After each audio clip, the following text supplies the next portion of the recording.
प्राप्त होता है। आप सभी परम सौभाग्यशाली हैं कि इस महादेव के पावन सन्निधि में हम आप सभी कथा श्रवण कर रहे हैं और ऐसे सदगुरुदेव भगवान के प्रति अमृतमय वचनों को श्रवण कर रहे हैं। आइए हम सभी मिलकर उनकी कथा की ओर चले को श्रवण कर रहे हैं, है ना।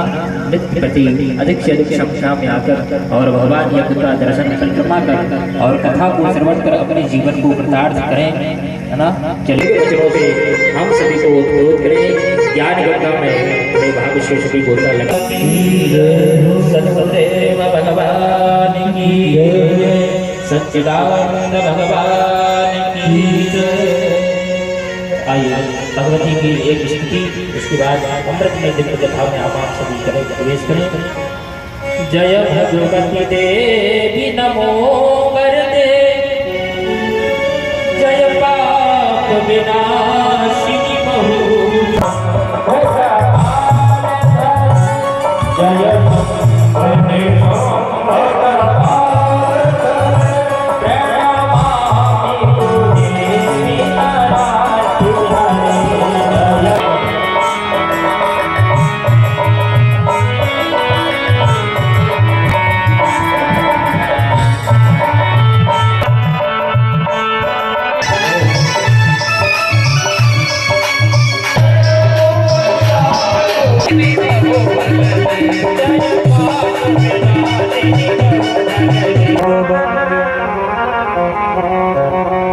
या श्री स्वयं सुकृतिनां भवने स्वलक्ष्मी, पापात्मनां कृतधियां हृदये सुबुद्धि, श्रद्धा शतां कुलजनं प्रभवस्य लज्जा, तं त्वां गतास्ति परिपालय देव विश्वम्। शशंख चक्रं सकिरीटिकुण्डलं शपीतवस्त्रं सरसेरुहेक्षणं, शहारवक्षस्थलकौस्तुभश्रियं नमामि विष्णु शिरसा चतुर्भुजम्। गंगातरंगरमणीय जटाकलापम्, गौरी निरंतर विभूषित वामभागम्, नारायणं प्रियमनङ्गमदापहारम्, वाराणसीपुरपते भज विश्वनाथम्, आवन्तिकापुरपतिं भज महाकालम्। रामो राजमणि सदा विजयते, रामं रमेशं भजे, रामेणाभिहितानि साचर्चमो, रामाय तस्मै नमः। रामं नास्ति परायणं परतरम्, रामस्य दासोऽस्म्यहम्, रामे चित्तलया सदा भवतु मे, मो राम माधवरा। ध्येयं सदा परिभवा नृपभृष्टितो, तीर्थस्पदं शिवविरञ्चिनुतं शरण्याम्, मृत्यार्तिहं प्रणतपालभवाब्धिपूताम्, वन्दे महापुरुषते चरणारविन्दम्। त्यक्त्वा सदुच्यते शूरैषपितराजलक्ष्मी, धर्मेष्ट्यार्यवर्चसु यदगादरण्यम्, मायामृगं दयितये स्मृतमन्मधावा, वन्दे महापुरुषते चरणारविन्दम्, वन्दे महापुरुषते चरणारविन्दम्।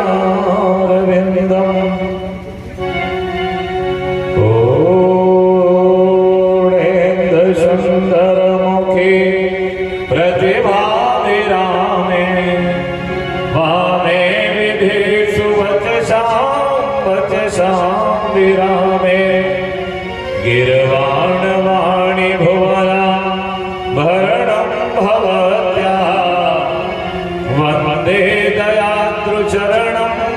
शरणं जगत्या केशाञ्चिदसतु कमला कमलायताक्षी केशाञ्चि शम्भुषुमुखे सुमुखेषु मान्या अशमधिकृते तु जननी जननी त्वमेकम् यत् पावये समकरं मकरन्दबिन्दुं द्वेधा कथं कथयते कृपया कृपायत मेधाविनामनुपमो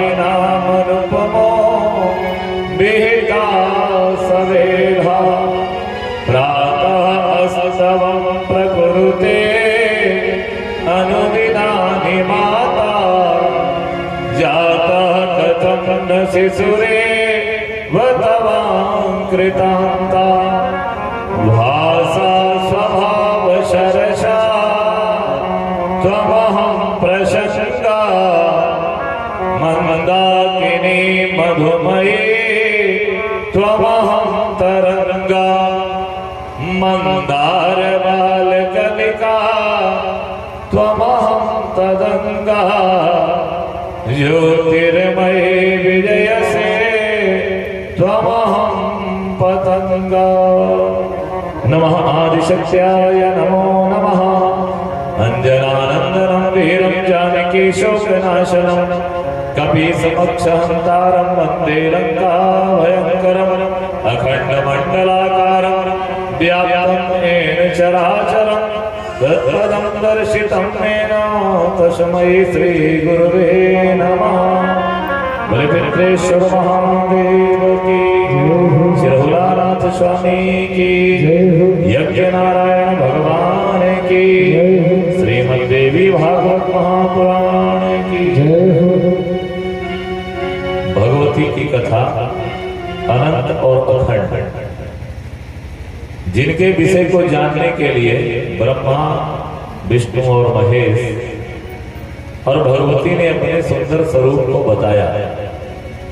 वह चरित्र आपने श्रवण किया कि भगवती कुमारी और भुवनेश्वरी के रूप में जो मणि पर्वत के मध्य उस महल पर पीयूष कुंड में बने हुए उस महल पर विराजमान, उनकी इच्छा से सारा संसार चलता।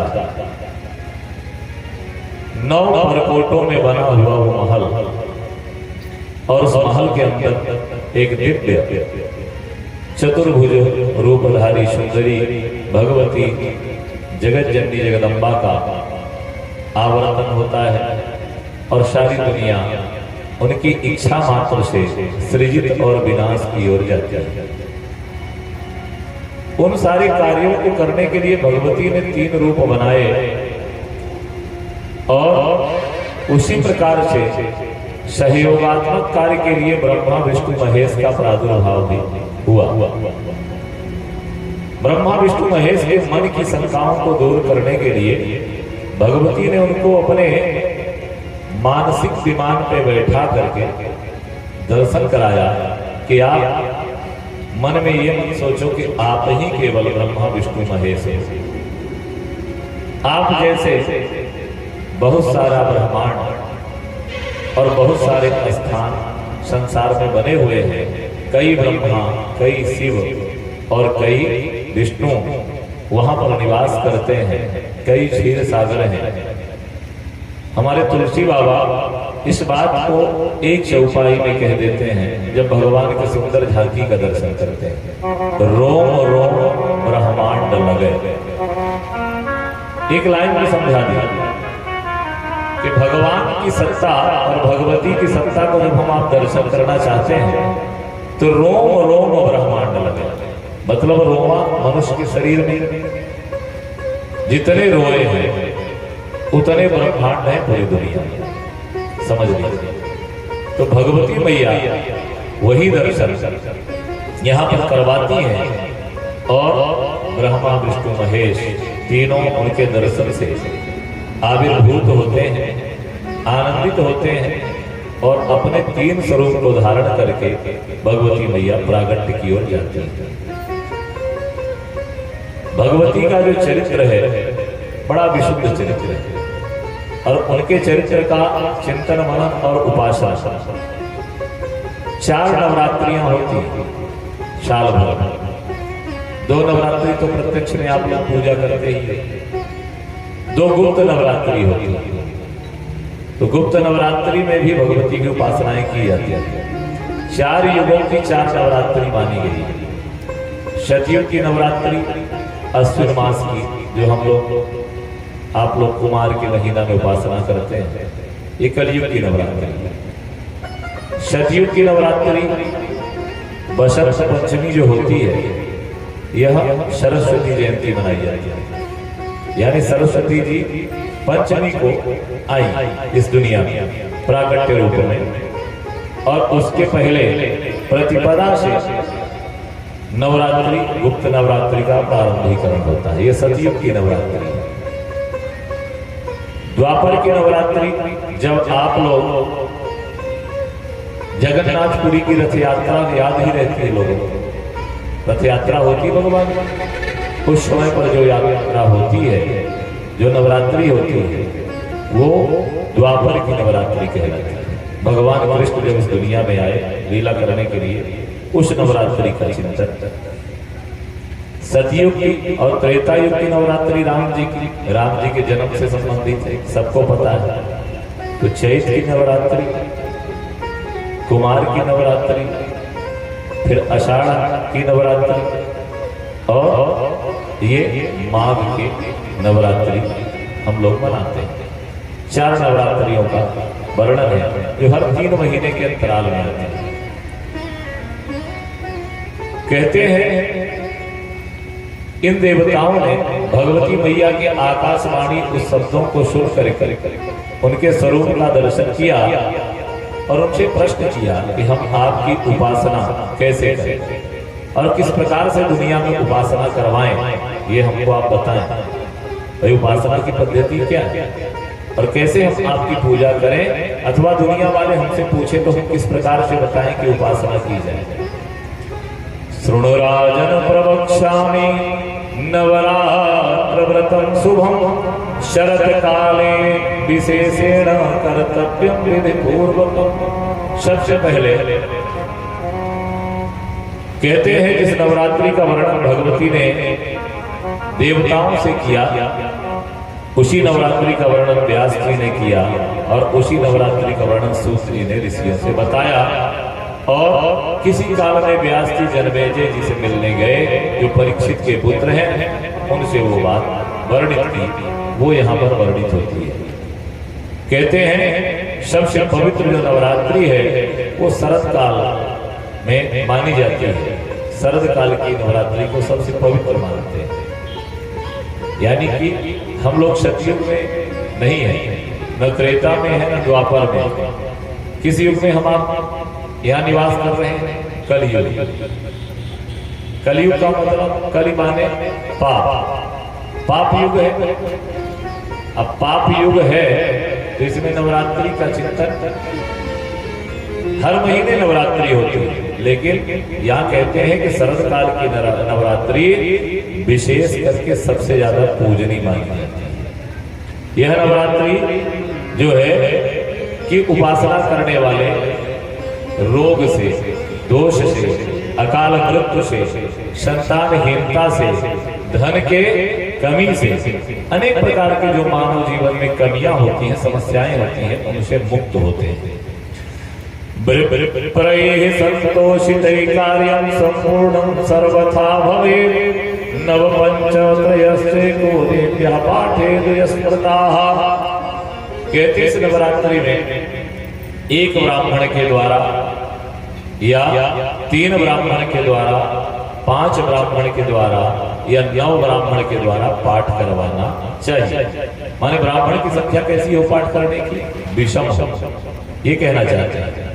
1, 3, 5, 9, 7 की संख्या में आप ब्राह्मणों को बैठा के पाठ करवा सकते हैं और पाठ करवाएं। कहते हैं पाठ सप्तशती का होना चाहिए और भगवती की विधिवत पूजा होना चाहिए।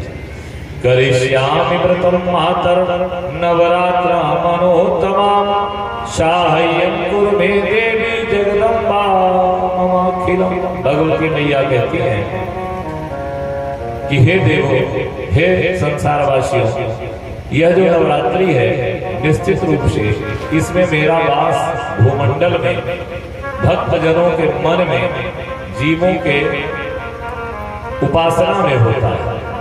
जो जिस भाव से मेरी उपासना करता है उस उपासना के हिसाब से मैं उसके यहाँ उपस्थित होती हूँ। कामना वसात मेरी उपासना करने वाले लोगों को निश्चित रूप से मेरे जिस स्वरूप का दर्शन ब्रह्मा विष्णु महेश ने किया, उस स्वरूप को जो 9 परपोटे के महल में विराजमान मेरा स्वरूप है, भगवती बताती हैं कि उन स्वरूप में 9 जगह मैं जैसे विद्यमान रहती हूँ, ऐसे मेरे 9 रूप दुनिया में पूजित माने जाते हैं। उन 9 रूपों की उपासना व्यक्ति को करनी चाहिए। उन 9 रूपों में मैं विभक्त होकर इस सृष्टि पर मानवीय अवतारों के रूप में मैं विद्यमान रहती हूँ। कहाँ विद्यमान रहती हैं? ये पूछा कि माँ आप विद्यमान रहती हो यहाँ, तो रहती कहाँ हो? किस रूप में हम आपको जाने कि आप नवरात्रि में इस दुनिया में हो और हो तो कहाँ हो? ये पूछा। तो कहते हैं करिष्यामि व्रतं मातर नवरात्र मनोत्तमं साहाय्यं कुरु मे देवी जगदम्बा ममाखिलम्। भगवती कहती हैं कि मैं इस धरती पर कन्याओं के रूप में रहती हूँ। भगवती मैया ने क्या कहा कि मैं कन्याओं के रूप में नवरात्रि में इस धरती पर विद्यमान होती हूँ। कौन सी कन्या? क्या रूप है कन्या का? किस प्रकार की वो कन्या होनी चाहिए? ये प्रश्न कर दिया। भगवती कहती हैं 2 वर्ष से 10 वर्ष की आयु की जो कन्याएं होती हैं, उन कन्याओं के रूप में इस धरती में मैं विद्यमान रहती हूँ। 2 से तो देवताओं के मन में प्रश्न उठा कि 1 वर्ष की कन्या के क्यों नहीं?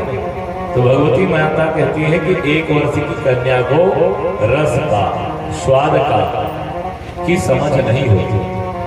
1 वर्ष की जो कन्या है उसने तीखा खाया कि मीठा खाया कि खट्टा खाया, उसको ये समझ नहीं होती है, इसलिए वो कन्या जीव होती है। और जो 2 वर्ष की होती है वो संज्ञानी जीव होती है। एक जीव होता है और एक संज्ञान जीव होता है, इसलिए मैं संज्ञान जीवों पर ही रहती हूँ। संज्ञानता रूपी कन्या पर विद्यमान रहती हूँ, जिसको ये ज्ञान हो कि ये खट्टा है या मीठा है, ये मिर्च है, ये शक्कर है, ऐसा ज्ञान होना चाहिए।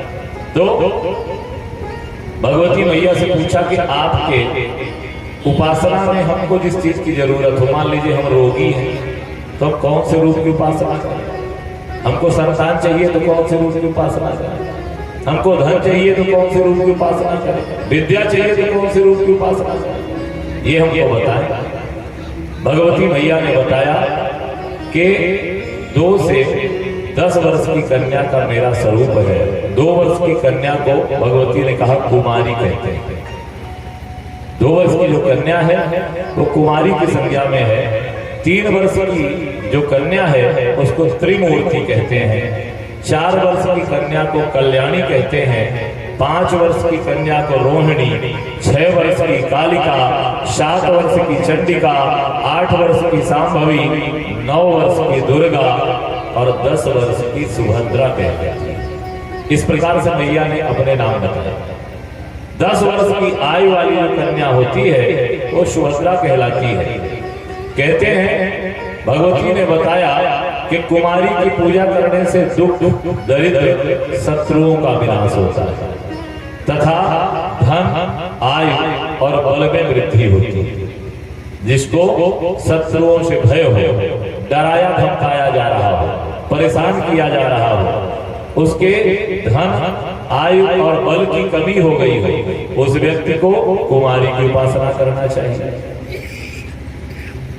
कहते हैं जिस व्यक्ति को धन धान्य का आगम बंद हो गया, धंधा व्यापार बंद हो गया, पैसा ना आ रहा, पैसे में बरकत नहीं हो रही है, खर्चे बढ़ गए पर इनकम बिल्कुल नहीं है, उसको त्रिमूर्ति की उपासना करना चाहिए।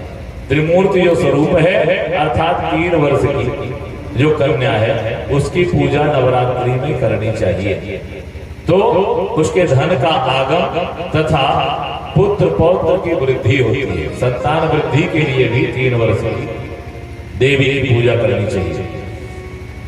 फिर 4 वर्ष की कन्या की पूजा अर्थात कल्याणी की पूजा। 4 वर्ष की कन्या की पूजा विद्या के लिए, विजय के लिए, राज्य और सुख प्राप्ति के लिए करना है। राज्य जैसे उधर धन कह दिया तो इधर राज्य कह दिया, धन तो किसी के भी हो सकता है, पर राज्य पाने के लिए हमको कल्याणी नाम की देवी की उपासना 4 वर्ष की कन्या की नवरात्रि में पूजा 9 दिन तक करनी चाहिए। फिर कहते हैं कालिका नाम की जो 5 वर्ष की कन्या है, 5 वर्ष की कन्या माने रोहिणी, रोहिणी की पूजा हमको करनी चाहिए। तो रोहिणी नाम की पूजा रोगों से दूर होने के लिए की है। हमारे जीवन में जो रोग है, व्याधि है, जरा है, पीड़ा है, इन सारे रोगों से मुक्त होने के लिए हमको पंचवर्षीय कन्या की 9 दिवसीय पूजा करने का विधान स्वयं भगवती मां ने आकाशवाणी स्वरूप ब्रह्मा विष्णु महेश को बताया। फिर कहते हैं 6 वर्ष की जो कन्या है कालिका, शत्रुओं के विनाश के लिए। चंडिका नाम की जो देवी है उनकी पूजा ऐश्वर्य धन में वृद्धि के लिए। सांभवी नाम की कन्या दुख दरिद्र के विनाश के लिए, संग्राम में विजय पाने के लिए।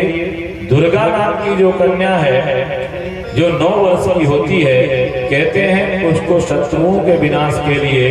10 वर्ष की जो कन्या है जिसको सुभद्रा कहते हैं, सभी प्रकार की सिद्धि पाने के लिए पूजा करनी चाहिए। सब सिद्धि चाहिए कि कुछ छोड़ना है, सब चाहिए भाई, सब चाहिए तो हमको सब पाने जैसा बनना पड़ेगा। संसार क्या है? संसार माने है त्याग। आप त्याग करेंगे तो आपको सब प्राप्त होगा, और जब त्याग व्यक्ति अपने जीवन में नहीं होगी तो सब मिलेगा। काम, क्रोध, मोह, लोभ, मद, मत्सर, इन खंड विकारों से हम बचते नहीं। हमको सब चाहिए तो किसकी उपासना करनी है? कह दिया सब के लिए सुभद्रा की पूजा। कितने दिन करना चाहिए पूछे? अब प्रश्न ये उठता है कि एक डोज में ही काम हो जाएगा कि और लगेगा? भाई दवाई का एक ही डोज काम कर जाएगा क्या? एक नवरात्रि पूजन किया तो काम हो जाएगा? बोले ऐसा नहीं। फिर कहते हैं 9 वर्ष तक इस प्रकार की पूजा करनी चाहिए। एक नवरात्रि में नहीं, 9 वर्ष तक आप उसी प्रकार की उपासना को करेंगे, तब आपको श्रेष्ठतम फल की प्राप्ति होगी। आप सोचें कि बस हमने पूजन किया, तुरंत जो है कल्प वृक्ष हमारे यहाँ प्रकट होकर फल देने लगे, हम तोड़ करके खाना शुरू कर दें, ऐसा नहीं। 9 वर्ष तक आपको इस प्रकार के देवियों की इच्छित विषय को रख करके उपासना करने का विधान बता दिया। कहते हैं जनमेजय जी ने व्यास से पूछा कि हमको कैसी कन्या की पूजा नहीं करनी चाहिए। ये भी पूछ लिया कौन सी कन्या की पूजा नहीं करनी चाहिए, तो उन्होंने कहा जद्यान्धम के करमकाणी कुरूपम बहुरोमशाम शत्येन्द्रोगणी कन्या रत्नपुष्पादिनांकितम। कहते हैं कुमारी के पूजन में कन्या अंगहीन हो, कोढ़ से युक्त हो, उसके चोट चपेट लग गया हो, घाव बना हो, तो उसकी पूजा नहीं करनी चाहिए। जन्म से अंधी हो, टेढ़ी देखती हो, कानी हो, कुरूप हो, बहुत सारा रोम वाली हो, और 10 वर्ष के बाद रजस्वला स्थिति को प्राप्त हो गई हो तो पूजा नहीं करनी चाहिए, ऐसा बताता है। फिर पुरष्टाभ्याम भद्रकाली दक्षिण्या विनाशिनी प्रादुर्भूतम महाघोरा योगिनी कोटवीसा। कहते हैं इस प्रकार की कन्याओं की पूजा करने से आपका मनोरथ पूर्ण नहीं होता। इसलिए सावधानी भी बरतना चाहिए। बड़े ध्यान से आपको भगवती की उपासना करनी चाहिए। कहते हैं अब 4 वर्णों का विभाजन है। चारों वर्णों के विभाजन में ब्राह्मण को ब्राह्मण कन्या, क्षत्रिय को क्षत्रिय कन्या, वैश्य को ब्राह्मण, क्षत्रिय कन्या, वैश्य कन्या, और कहते हैं सेवक वर्ग जो है उसको किसी भी जाति समाज की कन्या की पूजा करने का आदेश दिया गया कि किसी प्रकार की कन्या की आप पूजा कर सकते हैं। भद्रकाली दक्षयज्ञ विनाशिनी, कहते हैं भगवती जो महाकाली है, दक्ष यज्ञ को विनाश करने के लिए उनने जब रूप धारण किया तो कहते हैं वहां महाभय को देने वाले करोड़ों योगिनियों के साथ दक्ष के यज्ञ में भगवान शिव के आदेश के कारण वो योगिनी पहुंचती है और वहां तांडव मचा देती है। सब लोग कथा जानते हैं, भोले बाबा के रुष्ट होने पर भगवती मैया जो अपने शरीर का त्याग कर देती है। तो कहते हैं वो करोड़ों योगिनियां वहां पर जन्म ली। सभी प्रकार के देवियों की, मान लीजिए हम 9 दिन पूजा करने को हमको नहीं मिल पाता है तो हम कब पूजा करें? तो कहते हैं हर वर्ष की किसी एक बड़े नवरात्र की अष्टमी का आप चयन करें और अष्टमी के दिन अपने घर कन्याओं को भोजन कराएं, उनकी विधिवत पूजा करें। अष्टमी की पूजा करने से संसार की समस्त योगिनियां जो है अपने घर में प्रवेश करती हैं और दुष्टों को अपने साथ बांध के ले जाती है, सिद्धों को छोड़ जाती है। बोलिए जय। दुष्टों को ले जाएंगे तो आप समझ लीजिए अष्टमी की पूजा करेंगे तो जो गड़बड़ है वो ले जाएंगे, जो अच्छा वाला है वो छोड़ जाएंगे। अब अच्छा वाला क्या है घर में समझ लेना, और गड़बड़ जो है तो यहाँ यही कहते हैं कि भगवती की अष्टमी की उपासना करें, अष्टमी को पूजा करें। अष्टमी के पूजा से भगवती मां प्रसन्न होती है और जीव के कल्याण की जो है परिकल्पना यहाँ पर पूछी जा रही है। भो भूदेव कृपं कृत्वा मदस्वाद महामते कथं दरिद्रयानासा अस्यादिति में निष्ठेन वै। कहते हैं कि मनुष्य की आवश्यकता की पूर्ति कभी नहीं होती, कि होती है। जब से आदमी जन्म लेता है, जीव जन्म लेता है तो बस घर चक्कर में फंसा रहता है। उसके अंदर जो इच्छाएं हैं, जो लोभ है, वो कभी समाप्त नहीं होते। और इधर कहते हैं कि जीव के जीवन में अगर धन आ जाए तो भी भजन से दूर हो जाता है। इच्छाओं का दमन होता नहीं और धन आए तो ध्यान को भंग कर देता है। कैसे? कहते हैं एक राजा थे, उनके राजमहल के बाहर एक जो है भजन गाने वाला व्यक्ति रहता, जो भजन गा करके भिक्षा याचन करता था। महल के नीचे सिरास्ता था और वही वो भजन गाता था, तो लोग उसको पैसा 2 पैसा दे देते। वह उससे अपने घर परिवार का भरण पोषण करता था, घर चलाता था, परिवार चलाता था। अब वह घर परिवार चलाता हुआ महात्मा ऐसा भजन गाता कि उसके रागिनी के स्वर को सुन करके जो राजा था, राजा माने क्या होता है? जो संसार के भोग और विलासों में मस्त रहे वो राजा कहलाता है। राजा कौन है? जो भिक्षा याचन करता है उसे राजा थोड़ी कहते हैं। जो आनंद में रहता हो, सब प्रकार से सारी संसार की सुविधाओं को प्राप्त हो, बोले तुम तो राजा बाबू हो। तो राजा तो निश्चित रूप से वह राजा बीमार था। जब वो आनंद में था तो कुछ न कुछ काम भगवान दे देते। इस दुनिया में मानव जीवन किस लिए मिला? कुछ काम करने के लिए।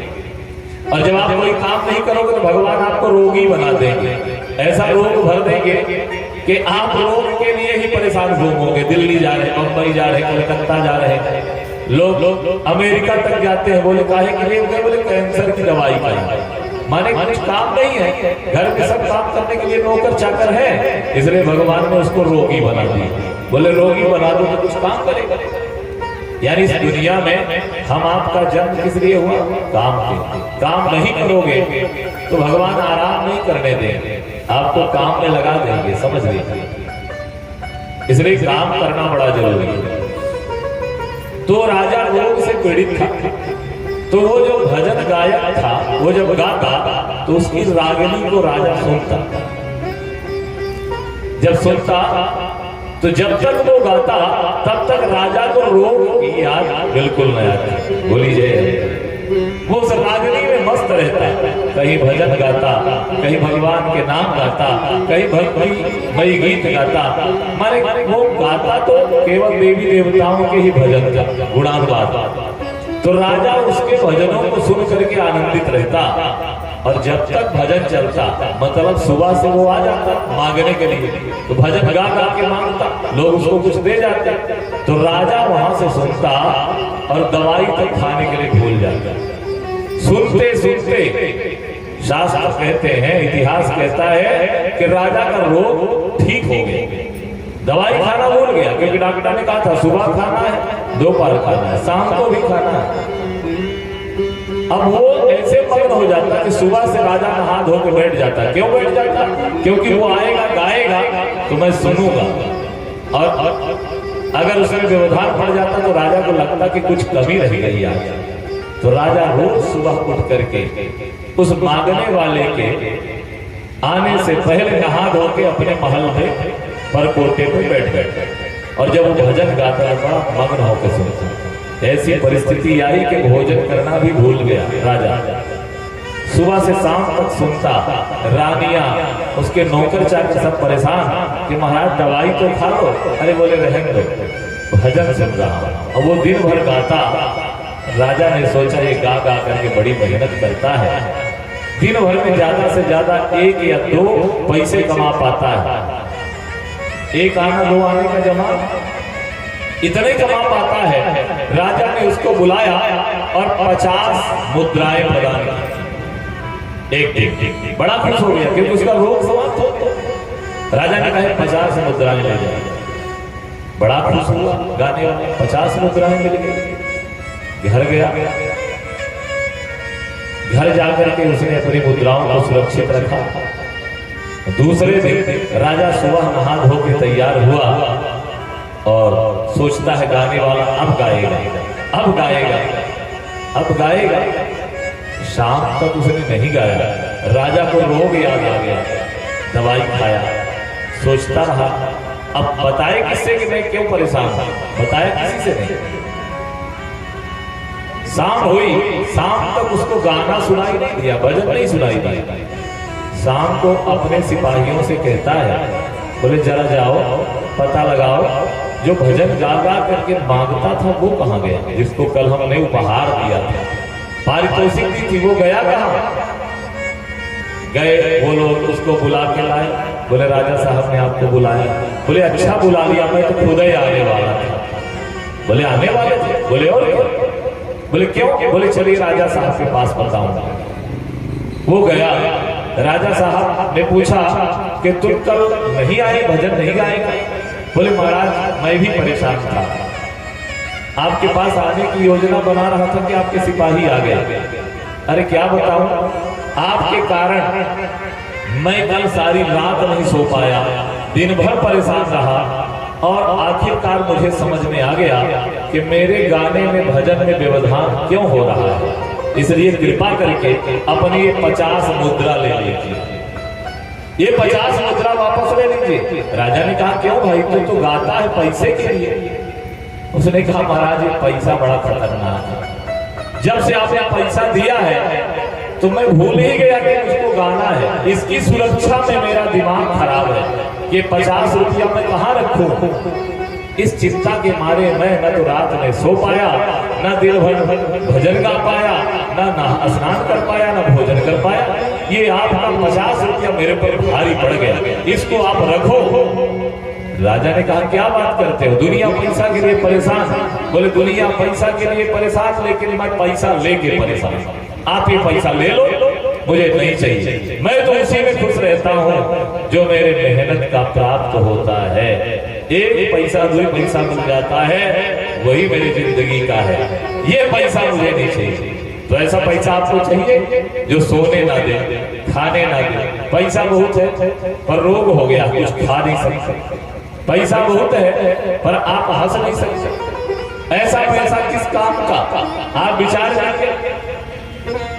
मतलब पैसा हमें यहाँ पर भगवती कहती है कि पुरष्टभ्याम भद्रकाली। निश्चित रूप से भगवती भद्रकाली की कृपा हमारे जीवन में तो हो, पर इतनी ज्यादा भी ना हो जाए कि उनके आने से रात में हम सो ना पाए, दिन में हम भोजन न कर पाए, चलना हो तो चल ना पाए। इसलिए हमको ऐसी उपासना की ओर अग्रसर होना है जो हमारे जीवन में सब प्रकार की सुख सुविधाएं प्रदान करे। कहते हैं कि मानव जीव जो जीवन मिला है इसमें बहुत सारे कर्ज होते हैं, देवताओं के, पितरों के, अतिथियों के, गुरुओं के, कितने सारे कर्ज हैं। जायते जन्म से ही हमारे जीवन में कर्ज हो जाते हैं। देव ऋण, गुरु ऋण, पितृ ऋण। हम लोग सोचते हैं ये सब ग्रंथ की बातें, पुराणों की बातें, कहने सुनने की बातें, और इस चक्कर में उसको नकारा कर देते हैं। वास्तव में कभी विचार करिए कि ये ऋण हमारे जीवन में है और इनको उतारने के लिए मनुष्य को संसार के सारे कर्म करना चाहिए। देव देवताओं के भजन यजन से छूटता, पितृ अपने समान संतान को जन्म देने से छूटता है, और गुरु ऋण जब हम गुरु के सानिध्य या गुरुओं के द्वारा, गुरु माने यही नहीं होता कि कान में मंत्र फूंक दे वही बस गुरु होता है।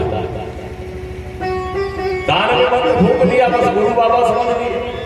आपके जन्म से लेकर के आज तक जो जीवन है, ये सारे समस्त जीवन में आप देखते हैं कि इतने सारे गुरु आपके होते हैं। कोई ज्ञान गुरु है, कोई कर्म गुरु है, कोई क्रिया गुरु है। माता से लेकर के गुरु की परंपरा शुरू होती है। सबसे पहला गुरु कौन है जिंदगी में? माँ। माँ कहती है बोल बेटा पापा, पिताजी, दौआ जी, काका जी, भैया जी। वो अगर पिताजी को भैया कहलवाती है तो जिंदगी भर भैया कहता है, पिताजी नहीं कह पाता। कहने का मतलब क्या है? यहाँ कहते हैं कि निश्चित रूप से हमारे जीवन में वह ऋण गुरुओं का होता है। बहुत सारे गुरु अपने जीवन में काम करते हैं, चाहे वो पढ़ा लिखा व्यक्ति हो, चाहे एक क्लास भी पास ना हुआ हो, सबको गुरु ऋण लगता है। तो आप सदगुरु भगवान का जो है मनन करेंगे। हमारे गंधर्वों का इशारा है, तो एक सदगुरु के ऊपर वो कुछ बोलना चाहते हैं। आप सुनिए गुरु की परंपरा का। बोले जगत की नन्हा सा फूल मुँह में, चरणों की धूल मुँह में। नन्हा सा फूल मुँह में, चरणों की धूल मुँह में। नन्हा सा फूल मुँह में, चरणों की धूल मुँह में। आया हूँ मैं तो तेरे द्वार, गुरु जी मेरी पूजा करो स्वीकार। गुरु जी मेरी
धन मिल जाए, थोड़ा सा गुड़ मिल जाए, थोड़ा सा गुड़ मिल जाए, निर्धन को धन मिल जाए, थोड़ा सा गुड़ मिल जाए, निर्धन को धन मिल जाए। मानो तुम्हारा उपकार गुरु जी मेरी पूजा करो स्वीकार, गुरु जी मेरी पूजा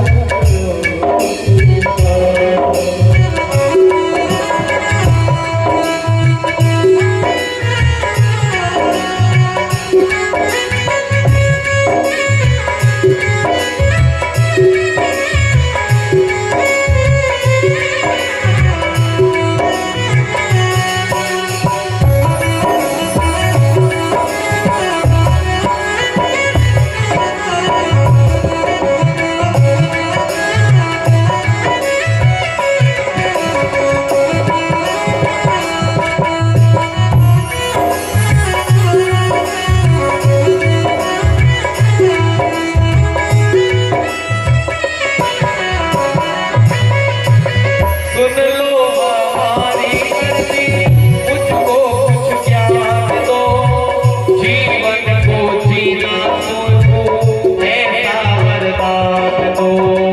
सुन लो हमारी अर्जी, मुझको कुछ ज्ञान दो, जीवन को जीना सीखो ऐसा वरदान दो।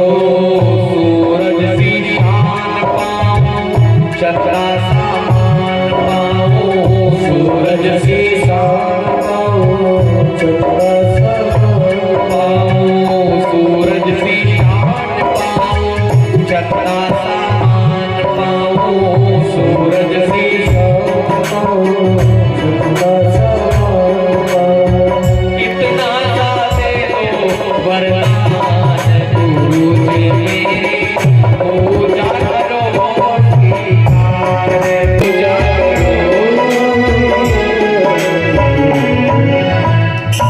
बोले गुरुदेव भगवान की जय, जगदम्बा मात की।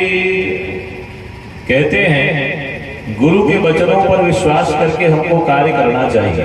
इसके विषय